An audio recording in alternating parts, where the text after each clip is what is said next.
آج میں آپ کے ساتھ خدا کے کلام کا مطالعہ واز کے عنوان عید فصح کے حکم کو مانو کے تحت کرنے میں کچھ وقت گزارنا چاہوں گا۔ بہت سے لوگ کتاب مقدس پڑھتے ہیں۔ کیا کتاب مقدس کو دنیا میں سب سے زیادہ بکنے والی کتاب نہیں گردانا جاتا ہے؟ بہت سے لوگ کتاب مقدس میں موجود خدا کی نجات کی دور اندیشی کو دریافت کرنے اور تلاش کرنے کے لیے پڑھتے ہیں۔ تاہم اگرچہ وہ اسے پڑھتے ہیں پر وہ خدا کی حقیقی مرضی کو نہیں سمجھتے۔ انسانی دانائی اور بصیرت سے یہ دریافت کرنا قطعی طور پر ناممکن ہے کہ نجات کی راہ پر کیسے چلنا ہے جو خدا نے فراہم کی ہے۔ وہ دیکھتے ہوئے نہیں دیکھتے، سنتے ہوئے نہیں سنتے اور نہیں سمجھتے۔ واقعی یہ بہت پوری اسرار ہے کہ ہم کتاب مقدس کو اس وقت تک سمجھ نہیں سکتے جب تک کہ خدا ہمیں سمجھانے نہ آئے، خواہ ہم اسے 100 بار پڑھیں یا 1000 بار۔ سچائی کو قبول کرنے سے پہلے آپ کو غالباً یہ سمجھ نہیں تھی کہ باغ عدن کی کہانی کتاب مقدس میں کیوں درج کی گئی ہے۔ اس کی وجہ یہ ہے کہ کتاب مقدس کی تمام 66 کتابیں خدا کی گہری مرضی کے مطابق لکھی گئی ہیں۔ دوسرے پطرس باب 3 میں یہ ہمیں خبردار کرتی ہے کہ منمانی طور پر کتاب مقدس کی تفسیر کرنا اور اسے توڑ مروڑ کر پیش کرنا ہلاکت کا باعث بنے گا۔ سب سے بڑھ کر اگر ہم واضح طور پر یہ معلوم نہ کریں کہ اس زمین پر آنے والا نجات دہندہ کون ہے تو ہم ہرگز آسمان کی ابدی بادشاہی کی راہ ڈھونڈنے کے قابل نہ ہوں گے۔ کیا ہم ہوں گے؟ موسیٰ کے زمانے میں موسیٰ کی شریعت کے وسیلہ اور نئے عہد کے وقت میں یسوع مسیح کے وسیلہ خدا نے بنی نوع انسان کو حکم دیا کہ عید فصح کے حکم کو مانے، پھر بھی دنیا کی تمام کلیسیائیں اسے نہیں مانتی ہیں۔ کیا یہ حیران کن نہیں ہے؟ انہوں نے کتاب مقدس کو درجنوں یا سینکڑوں بار پڑھا ہے، پھر بھی یہ حوالہ ان کی توجہ میں نہیں آتا۔ ایک کلیسیا جسے خدا نے ذاتی طور پر تعلیم نہیں دی، وہ ہرگز نئے عہد کی عید فصح کو دریافت نہیں کر سکتی۔ آج ہم کتاب مقدس کے ذریعے اس معاملے کا جائزہ لیتے ہیں۔ آئیں خروج باب 12 آیت 5 میں خدا کے کلام پر ایک نظر ڈالتے ہیں۔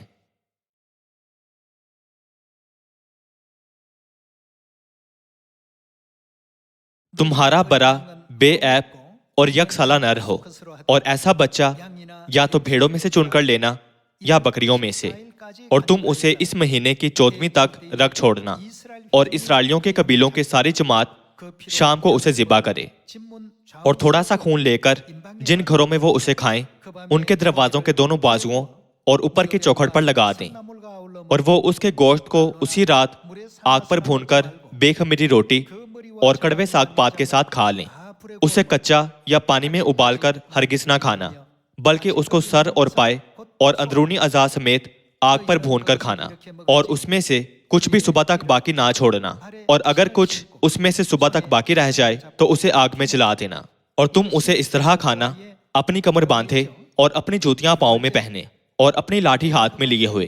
تم اسے جلدی جلدی کھانا، کیونکہ یہ فصح خداوند کی ہے، اس لیے کہ میں اس رات ملک مصر میں سے ہو کر گزروں گا، اور انسان اور حیوان کے سب پہلوٹوں کو جو ملک مصر میں ہیں ماروں گا، اور مصر کے سب دیوتاؤں کو بھی سزا دوں گا۔ میں خداوند ہوں، اور جن گھروں میں تم ہو ان پر وہ خون تمہاری طرف سے نشان ٹھہرے گا، اور میں اس خون کو دیکھ کر تم کو چھوڑتا جاؤں گا۔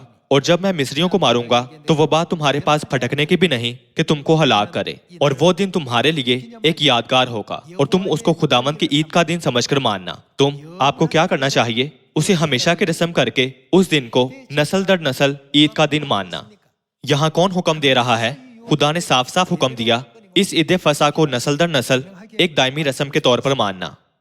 آیت 17 سے جاری رکھتے ہیں، اور تم بے خمیری روٹی کی یہ عید منانا، کیونکہ میں اسی دن تمہارے جتھوں کو ملک مصر سے نکالوں گا، اس لیے تم اس دن کو ہمیشہ کی رسم کر کے نسل در نسل ماننا۔ وہ ہم سے چاہتے ہیں کہ ہم عید فصح سے شروع کر کے تمام عیدوں کو منائیں۔ آئیں باب 12 آیت 43 دیکھتے ہیں۔ آیت 43، پھر خداوند نے موسیٰ اور ہارون سے کہا کہ فصح کی رسم یہ ہے कि कोई बेगाना उसे खाने ना पाए। लेकिन अगर कोई शख्स किसी का ज़र खरीद गुलाम हो और तूने उसका खतना कर दिया हो तो वो उसे खाए, पर अजनबी और मजदूर उसे खाने ना पाए और उसे एक ही घर में खाएं, यानी उसका जरा भी गोश्त तू घर से बाहर ना ले जाना और ना तुम उसकी कोई हड्डी तोड़ना। इसराइल की सारी जमात इस पर अमल करे। और अगर कोई अजनबी तेरे साथ मुकीम हो और खुदावंद की फसा को मानना चाहता हो तो उसके यहाँ के सब मर्द अपना खतना कराएं, तब वो पास आकर फसा करे। यूं वो ऐसा समझा जाएगा गोया उसी मुल्क की उसकी पैदाइश है, पर कोई नामुख्तून आदमी उसे खाने ना पाए। उन्होंने इन तमाम अहकाम को मूसा की शरीयत में दर्ज किया। आए फसा के ज़ाब्ते के बारे में मजीद देखने के लिए बाब 13 की तरफ जाते हैं। बाब 13 आयत 8। और तू उस रोज अपने बेटे को यह बताना कि इस दिन को मैं उस काम के सबब से मानता हूँ जो खुदावन ने मेरे लिए उस वक्त किया जब मैं मुल्क मिस्र से निकला, और यही तेरे पास गोया तेरे हाथ में एक निशान और तेरी दोनों आंखों के सामने एक यादगार ठहरे, ताकि खुदावन की शरीयत तेरी जुबान पर हो, क्योंकि खुदावन ने तुझको अपने जोरे बाजू से मुल्क मिस्र से निकाला। बस तू इस रस्म को इसी वक्त मुआयन में साल ब साल माना करना। दूसरे अल्फाज में आपको हर साल इसे मनाना चाहिए।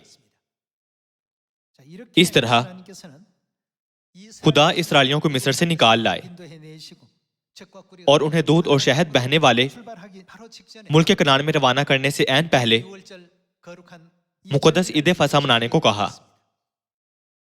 मिस्रियों के हर घर में जिन्होंने फसा नहीं मनाई थी, इंसान और हैवान दोनों के पहलौठे मारे गए। उन्हें इस बड़ी आफत का सामना करना पड़ा। ताहम फसा मनाने वाले इस्राएली खानदानों के लिए खुदा ने तमाम आफतों को उनके ऊपर से गुजार दिया और जाती तौर पर हुक्म दिया इस फसा को हर साल उसके मुकर्ररा वक्त पर मनाना। और ये इस्राएलियों के लिए नस्ल दर नस्ल मनाने का जाब्ता बन गया। ताहम जैसे जैसे कई साल गुजरे, फसा को यूसिया बादशाह के जमाने तक नजरअंदाज कर दिया गया। इंद्राजात से जाहिर होता है कि इसे दोबारा मनाया गया। आइए हम दूसरे सलातीन बाब 23 की तरफ जाते हैं। दूसरा सलातीन बाब 23 आयत 1 देखते हैं।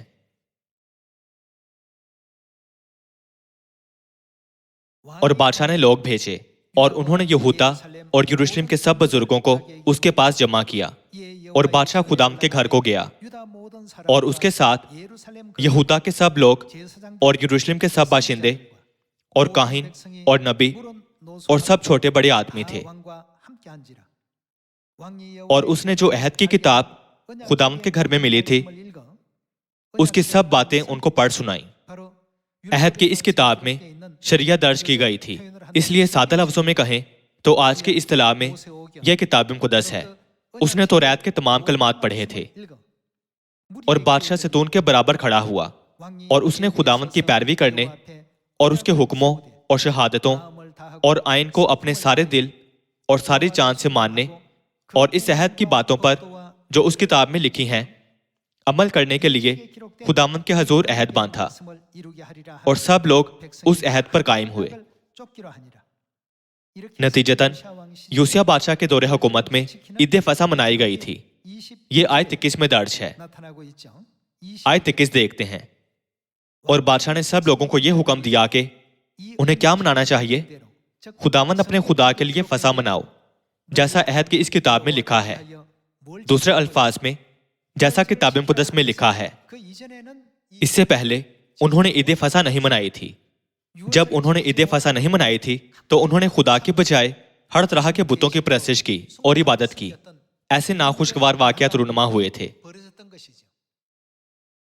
ताहम जब उन्होंने अहद की किताब यानी किताब मुक़द्दस से पढ़ा जो उन्हें मक़दिस में मिली थी, तो उन्हें एहसास हुआ कि उन्होंने जो कुछ किया वो खुदा की मर्जी के खिलाफ था, और ये कि उन्होंने खुदा के बजाय गैर मबूदों की इबादत की थी, जिसके बायस मुसीबत में उन्होंने अपने कपड़े फाड़े। ये दूसरे सलातीन की किताब में दर्ज है। आयत 22। اور یقیناً قاضیوں کے زمانہ سے جو اسرائیل کی عدالت کرتے تھے اور اسرائیل کے بادشاہوں اور یہودا کے بادشاہوں کے کل ایام میں ایسی عید فصح کبھی نہیں ہوئی تھی۔ یہ بہت بدقسمتی کی بات ہے۔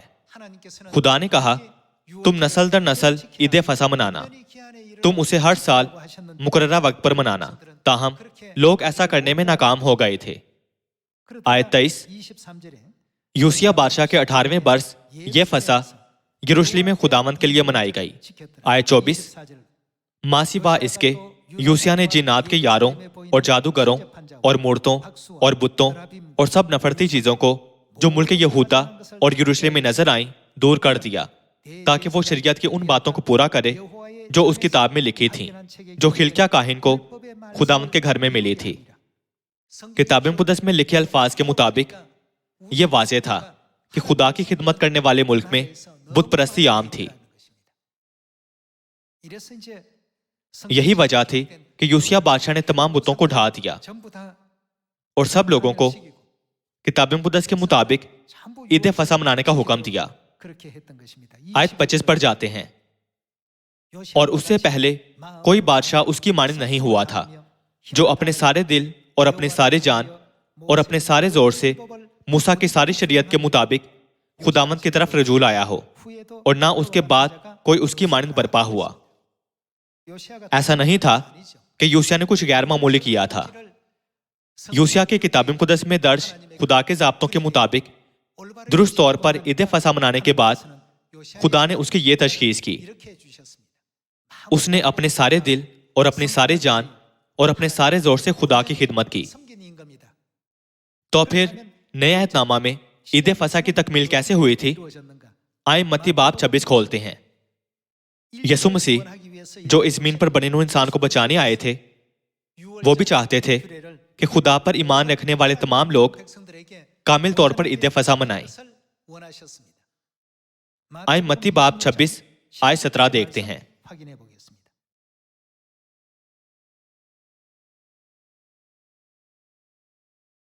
اور عید فطیر کے پہلے دن شاگردوں نے یسوع کے پاس آ کر کہا، تو کہاں چاہتا ہے کہ ہم تیرے لیے فصح کھانے کی تیاری کریں؟ اس نے کہا، شہر میں فلاں شخص کے پاس جا کر اس سے کہنا، استاد فرماتا ہے کہ میرا وقت نزدیک ہے، میں اپنے شاگردوں کے ساتھ وہ کیا کریں گے؟ تیرے ہاں عید فصح کروں گا۔ آپ سب، کیا آپ کو یہ الفاظ مشکل لگتے ہیں؟ اگر یسوع نے عید فصح منائی تھی تو ان پر ایمان رکھنے والوں کو فطری طور پر کیا کرنا چاہیے؟ عید فصح منانا خدا کے درست فرمان پر عمل کرنا ہے۔ کیا ایسا نہیں ہے؟ خروج کے وقت میں خدا نے عید فصح کے ضابطے قائم کیے تھے اور موسیٰ کی شریعت کے تحت اسے ہر سال اس کے مقررہ وقت پر منانے کا حکم دیا گیا تھا۔ یقیناً یوسیہ بادشاہ اور حزقیہ بادشاہ کے زمانہ میں بھی یہ ان ضابطوں کے مطابق مانی جاتی تھی۔ نئے عہد نامہ کے زمانہ میں یسوع نے عید فصح کے بارے میں کیا کہا تھا؟ کیا انہوں نے کہا تھا کہ اب اسے منانے کی ضرورت نہیں ہے، اس لیے میں اسے نہیں مناؤں گا؟ انہوں نے کہا، اسے کہہ دینا کہ میں اس کے گھر عید فصح کروں گا۔ آیت 18 دوبارہ دیکھتے ہیں۔ اس نے کہا، شہر میں فلاں شخص کے پاس جا کر اس سے کہنا، استاد فرماتا ہے کہ میرا وقت نزدیک ہے، میں اپنے شاگردوں کے ساتھ تیرے ہاں عید فصح کروں گا۔ اور جیسا یسوع نے شاگردوں کو حکم دیا تھا، انہوں نے ویسا ہی کیا اور فصح تیار کیا۔ آئیں دیکھتے ہیں کہ یسوع نے کیسے عید فصح منائی تھی۔ آیت 26 پر جاتے ہیں۔ جب وہ کھا رہے تھے تو یسوع نے روٹی لی اور برکت دے کر توڑی اور شاگردوں کو دے کر کہا، لو کھاؤ، یہ کیا ہے؟ میرا بدن ہے۔ پھر پیالہ لے کر شکر کیا اور ان کو دے کر کہا، تم سب اس میں سے پیو، کیونکہ یہ میرا وہ عہد کا خون ہے جو بہتےروں کے لیے گناہوں کی معافی کے واسطے بہایا جاتا ہے۔ یوں یسوع نے انہیں عید فصح کی روٹی اور مے بخشی۔ پرانے عہد نامہ میں عید فصح کے برے یا بکرے کیوں عید فصح کی روٹی اور مے میں تبدیل ہو گئے، جو کہ نئے عہد نامہ میں یسوع کے گوشت اور خون کو ظاہر کرتے ہیں؟ آئیں پہلے کرنتھیوں کی کتاب باب 5 آیت 7 دیکھتے ہیں۔ باب 5 آیت 7 میں یہ لکھا ہے، पुराना खमीर निकाल कर अपने आप को पाक कर लो ताकि ताज़ा गुंदा हुआ आटा बन जाओ। चुनाचे तुम बेखमीर हो, क्योंकि मसीह किस किस्म का बरा है, हमारा भी फसा यानी मसीह कुर्बान हुआ। यसू इस ज़मीन पर फसा के बरे की हकीकत के तौर पर आए थे। इसलिए नए अहदनामा में जब से वो ईद फसा के बरे के तौर पर आए थे, क्या यसू मसीह ने अपने गोश्त और खून से ईद फसा मनाने का अहद नहीं बांधा था और इस अहद को नया अहद नहीं कहा था? आइए लूका की किताब बाब 22 से देखते हैं। लूका बाब 22 आयत 7। और ईद फतीर का दिन आया जिसमें फसा ज़िबा करना फर्ज था, और यसू ने पतरस और यूहन्ना को यह कहकर भेजा कि जाकर हमारे खाने के लिए फसा तैयार करो। उन्होंने उसे कहा, तू कहाँ चाहता है कि हम तैयार करें? उसने उनसे कहा, देखो शहर में दाखिल होते ही तुम्हें एक आदमी पानी का घड़ा लिए हुए मिलेगा। जिस घर में वो जाए उसके पीछे चले जाना और घर के मालिक से कहना कि उस्ताद तुझसे कहता है वो मेहमान खाना कहाँ है जिसमें मैं अपने शागिर्दों के साथ फसा खाऊं। वो तुम्हें एक बड़ा बालाखाना आरास्ता किया हुआ दिखाएगा, वहीं तैयारी करना। उन्होंने जाकर जैसा उसने उनसे कहा था वैसा ही पाया और फसा तैयार किया। यहां भी यसू ने पतरस और यूहन्ना को भेजा कि ईद फसा मनाने की तैयारियां करें। शागिर्दों ने हिदायत के मुताबिक ईद फसा तैयार किया था। आइए हम वो मंजर देखें जहां उन्होंने फसा खाई थी। पुराने अहदनामा में उनके पास असल फसा के बरे थे, लेकिन नए अहदनामा में खुदा ने एक ऐसा निजाम कायम किया था जिससे उन्हें मसीह का गोश्त और खून खाने की इजाजत दी गई थी, जो इस मीन पर रूहानी ईद फसा के बरे के तौर पर आए थे। हम आयत 19 देखते हैं। फिर उसने रोटी ली और शुक्र करके तोड़ी और ये कहकर उनको दी कि ये मेरा बदन है जो तुम्हारे वास्ते दिया जाता है, मेरी यादगारी के लिए यही किया करो। और इसी तरह खाने के बाद प्याले में क्या है? प्याले में ईद फसा की मैं है। बस उन्होंने मैं ली, ये कहकर दिया कि ये प्याला ये क्या है? मेरे उस खून में नया अहद है जो ये किसके लिए बहाया जाता है? तुम्हारे वास्ते बहाया जाता है। यूं उन्होंने नए अहद की फसा कायम की थी। तो फिर यसू ने ऐसा निजाम क्यों कायम किया था जो हमें उनका गोश्त खाने और उनका खून पीने की इजाजत देता है? जरूर कोई वजह होगी, सही? आइए यूहन्ना की किताब के 6 बाब पर नजर डालते हैं।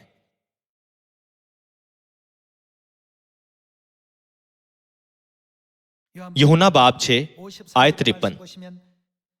यसू ने उनसे कहा, मैं तुमसे सच कहता हूं कि जब तक तुम इब्ने आदम का गोश्त ना खाओ और उसका खून ना पियो, दूसरे अल्फाज में जब तक तुम यसू का गोश्त ना खाओ और उसका खून ना पियो, तुम में जिंदगी नहीं। हम में जिंदगी है या नहीं, इसका इन्हिसार इस बात पर है कि आया हम यसू का गोश्त खाते और खून पीते हैं या नहीं। यसू ने खुद हमें बताया है कि हमारी जिंदगी का इन्हिसार इसी पर है। आयत 54, जो मेरा गोश्त खाता और मेरा खून पीता है उसके पास क्या है? हमेशा की जिंदगी उसकी है और मैं उसे आखिरी दिन फिर जिंदा करूंगा, क्योंकि मेरा गोश्त फिल हकीकत खाने की चीज और मेरा खून फिल हकीकत पीने की चीज है। जो मेरा गोश्त खाता और मेरा खून पीता है वो मुझ में कायम रहता है और मैं उसमें। जिस तरह जिंदा बाप ने मुझे भेजा और मैं बाप के सबब से जिंदा हूं, उसी तरह वो भी जो मुझे खाएगा मेरे सबब से जिंदा रहेगा। जो यसू का गोश्त नहीं खाते और उनका खून नहीं पीते उनमें जिंदगी नहीं है। और यसू ने कहा कि वो हरगिज उनमें कायम नहीं रहते और ना ही वो उनमें कायम रहते हैं। अगर हम यसू के कलाम को वैसे ही लें जैसे ये है, तो दुनिया की कलीसियाओं का ये दावा झूठा है कि यसू उनमें कायम रहते हैं। उन्होंने ईद फसा कब मनाई है? तमाम नबियों ने ईद फसा मनाई थी। यसू ने हत्ता के पतरस और यूहन्ना को ईद फसा मनाने की हिदायत की थी। अगरचे ये वाज़ेह तौर पर किताब मुक़द्दस में दर्ज है, पर दुनिया की कलीसियाएं इसे रूहानी लिहाज से पहचानने में नाकाम रहती हैं। अगरचे चारों अनाजील में यह वाज़ेह तौर पर लिखा है कि यह यसू की मर्जी के मुताबिक हुआ था, फिर भी वो सच्चाई की मुखालफत और इनकार करते हैं। इस सूरत हाल में खुदा कैसे उनमें कायम रह सकते हैं? यसु ने कहा कि उनके हम में कायम रहने और हमारे उनमें कायम रहने का यही वाहिद तरीका है, यानी कोई दूसरा तरीका नहीं है। मत्ती 26 बाब में यसु ने ईद फसह की रोटी और ईद फसह की मैं को क्या कहा था? क्या उन्होंने ये नहीं कहा था कि ये मेरा गोश्त है, ये मेरा खून है? खुदा ने अपने गोश्त और खून के हवाले से कौन सा ज़ाब्ता और सच्चाई कायम की है? खुदा ने इस सच्चाई को ईद फसह कहलाने वाले ज़ाब्ते के जरिए मुकर्रर किया था। तो फिर जो लोग ईद फसह नहीं मनाते वो हरगिज हमेशा की जिंदगी नहीं पा सकते। क्या वो जिसके पास हमेशा की जिंदगी नहीं है आसमान की बादशाही में दाखिल हो सकता है? नहीं। ऐसा क्यों है? सिर्फ हमेशा की जिंदगी पाने वाले ही खुदा की बादशाही में दाखिल हो सकते हैं। आए मुकाशफा की किताब बाब 21 आयत 4 देखते हैं।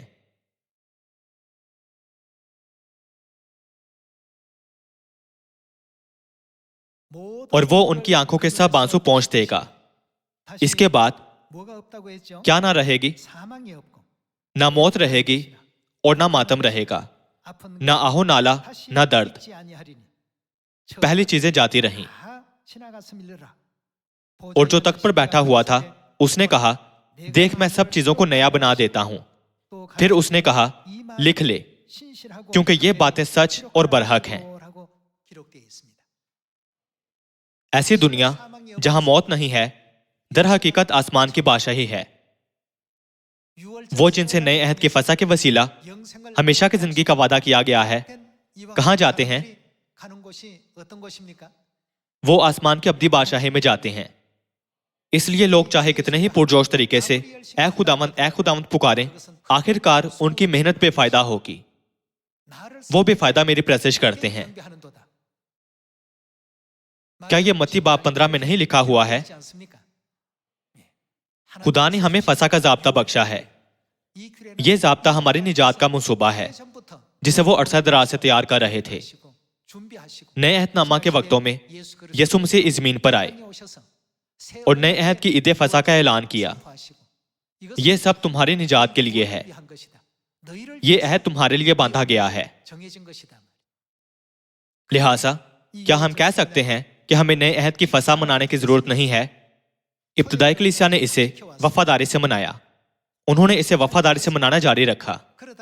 ताहम यसु के आसमान पर उठाए जाने के तकरीबन 120 से 130 साल बाद 155 बाद मसीह में फसह के हवाले से इसकी तारीख पर बहस शुरू हो गई कि इसे कब मनाया जाए।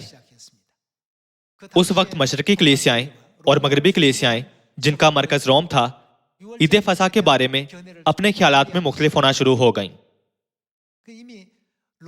रोम जो बहुत से बुतप्रस्त मज़ाहब का मरकज था, वहां मिथराइज्म का गलबा था, जो एक ऐसा मजहब था जो सूरज देवता की प्रस्तिश करता था। ऐसे असरात पोशीदा तौर पर कलीसिया में दाखिल होने लगे और आखिरकार सब्बत के दिन और ईद फसह को खत्म कर दिया और इतवार की इबादत मुतारिफ करवाने का बायस बने। करीबन 197 बाद मसीह में ईद फसह के बारे में दूसरा तनाज़ा उठा। फिर भी मशरकी कलीसियाओं ने कहा, हम अपनी मर्जी से ईद फसह की तारीख को तब्दील नहीं कर सकते जिसे यसू और रसूलों ने मनाया था। हम उस तारीख को ईद फसह मनाना जारी रखेंगे। इस तरह वो हता के 197 बाद मसीह में गैर कायल रहे, लेकिन फिर 325 बाद मसीह में शहनशाह कस्तंतीन और रोमन कैथोलिक कलीसिया ने मिलकर एक मजहबी कौंसिल में ईद फसह को खत्म कर दिया, जो निसान के 14वें दिन मनाई जाती थी। ये इसरार करते हुए कि क्या यसु मसीह का जी उठना अजीम नहीं है, उन्होंने जी उठने के दिन पर तवज्जो मरकूज कर दी। नतीजतन निसान के 14वें दिन की ईद फसह जमीन से गायब हो गई। यसु के बाद तकरीबन 300 सालों तक ईद फसह मनाई जाती रही। ताहम आज कोई भी कलीसिया ईद फसह नहीं मनाती। क्या हम कह सकते हैं कि वो खुदा की मर्जी पर चलते हैं? वो शहनशाह कस्तंतीन के हुक्म की पैरवी कर रहे हैं, ना कि खुदा के हुक्म की। रोमी शहंशाह बनने के लिए किसी को सूरज देवता की प्रस्तिश करने में सरदार काहिन बनना पड़ता था। दूसरे अल्फाज में वो अब तक सूरज देवता के मजहब के सरदार की तालीमात की पैरवी कर रहे हैं। इसीलिए उन्होंने इतवार की इबादत को अपनाया है, जिससे सूरज देवता की ताजीम होती है, और क्रिसमस को, जिससे सूरज देवता की पैदाइश का जश्न मनाते हैं। जब हम सूरज देवता की इलामत के तौर पर बेशुमार मनाजिर देखें तो ये वाज़ेह हो जाता है कि आज की कलीसियाएं हकीकी मायनों में खुदा की खिदमत नहीं कर रही हैं। महज नाम चर्च रखने से ये वाकई चर्च नहीं बन जाता। आपको समझना चाहिए कि ऐसी जगहें जिन पर चर्च का नाम हो लेकिन अंदर सूरज देवता की इबादत हो, वो हकीकी मायनों में खुदा की इबादत नहीं कर रही हैं। इसीलिए खुदा ने उनसे वाज़ेह फर्क करने के लिए ज़ाब्ते दिए हैं। ज़ाब्तों में से ये कौन सा है? नए अहद की ईद फसा का ज़ाब्ता कायम करते हुए खुदा ने तमाम दुनिया पर जाहिर किया और ऐलान किया कि उनके सच्चे लोग कौन हैं, यानी वो जिनके अंदर उनका गोश्त और उनका खून बहता है। बस खुदा के गोश्त और खून को मिरास में पाकर हम खुदा को बाप पुकारने का हक रखते हैं। ऐसा इसलिए है कि हमारे अंदर बाप और माँ का गोश्त और खून बहता है। इसका मतलब है कि हम वाकई खुदा के फर्जंद हैं। इसीलिए खुदा ने यिर्मयाह बाब 31 में कहा, जो नए अहद को अपने दिलों में रखते हैं वो मेरे लोग होंगे और मैं उनका खुदा हूंगा। मजीद बरा खुदा उनके गुनाहों के साथ क्या करेंगे? खुदा ने हमें आगाह किया है कि वो उन लोगों के सब गुनाह माफ करेंगे जो नए अहद में हैं। इसलिए आपने और मैंने खुदा से बड़ी बरकत हासिल की हैं और हम उन बरकत में रह रहे हैं। लोग मौत से डरते हैं क्योंकि उनका कोई मुस्तकबिल नहीं है। जब हम इस दुनिया को छोड़ते हैं तो हम खुदा से मिलने जाते हैं और अपने घर यानी आसमान की अब्दी बादशाही को लौटते हैं। हमें इस मुबारक और पुरमुसरत खबर को सिर्फ अपने तक ही क्यों रखना चाहिए? आइए हम इस मुतलिक सच्चाई को अपने खानदानों, पड़ोसियों और रिश्तेदारों से भी बांटें। हिजकिय्याह बादशाह के दिनों में कासिद भेजे गए ताकि हर एक को फसा मनाने का बताएं। उस वक्त जनूब की सल्तनत यहूदा कहलाती थी और शुमाल की सल्तनत इसराइल कहलाती थी। यह जजीरा नुमा कोरिया जैसा ही है जो शुमाल और जनूब में तकसीम है, हालांकि लोग एक ही नस्ली ग्रोह से हैं। शुमाली इसराइल में लोगों ने ईद फसा का तमस्खर किया और ठट्टों में उड़ाया। ताहम जनूबी यहूदा के लोग पुरफजल तौर पर ईद फसा मनाते थे। कुछ अरसे बाद शुमाली इसराइल बिल आखिर असूरी हमले से तबाह हो गया। दूसरी तरफ जनूबी यहूदा को खुदा ने महफूज रखा और सैकड़ों सालों तक कायम रखा। इस तारीख पर गौर करें। आज यसु मसीह पर हकीकी मान रखने वालों को ईद फसा मनाने चाहिए। पौलुस रसूल ने क्या कहा था? हमारा भी फसा यानी मसीह कुर्बान हुआ। बस हमें क्या करना चाहिए? खुदावंद की मौत का इजहार करते हो जब तक वो ना आए। ईद फसा उनके आने के दिन तक मनाने चाहिए, लेकिन क्या ये मनाई गई है? रास्ते में तसलसल मुकम्मल तौर पर टूट गया। अगर आप इसका मुताला करें तो क्या इसके बारे में पेशन गोइयां नहीं है? एक नबूवत यह भी है कि शैतान मुकर्ररा औकात व शरीयत को बदल देगा। तो फिर उस नबूवत की मुद्दत पूरी होने तक इंतजार करने के बाद कौन नए अहद की फसा को बहाल करेगा? यह नबूवत है कि खुदा दोबारा इस जमीन पर आएंगे ताकि तमाम बनेनो इंसान को नए अहद की ईद फसा की सच्चाई का ऐलान करें और उन्हें हमेशा की जिंदगी की राह बख्शें। आप सब, हम खुदा के वो फर्जंद हैं जिनका मुकद्दर हमेशा की जिंदगी पाना है। मैं आपसे कहता हूं कि हरगिज अपना एतमाद ना खोएं और आसमानी फर्जंद बने जो आसमान की बादशाही में अब्दी बरकत से लुत्फानंदोज होंगे। आए इस खबर को अपने आसपास के लोगों को भी बताएं। चाहे वो सुने या ना सुने, ये बाप और माँ की मर्जी है कि हम पैगाम पहुंचाएं। इसलिए मैं आपसे एक दरखास्त करना चाहता हूं। ईद फसा दर हकीकत खुदा का हुक्म है जो हजारों सालों से हमारी निजात के लिए चला आता है। इसलिए हमें हरगिज इसे बेकार नहीं समझना चाहिए। अगर खुदा ईद फसा को बहुत ज्यादा अजीज रखते हैं तो हमें ईद फसा की तैयारी करनी चाहिए ताकि हम खुदा के हजूर इबादत की रस्म पाक और अकीदतमंदाना अंदाज में गुजरान सकें, उम्मीद करते हुए कि آپ نے اس کلام سے فضل پایا ہے، میں آج کا واز ختم کرتا ہوں۔ شکریہ۔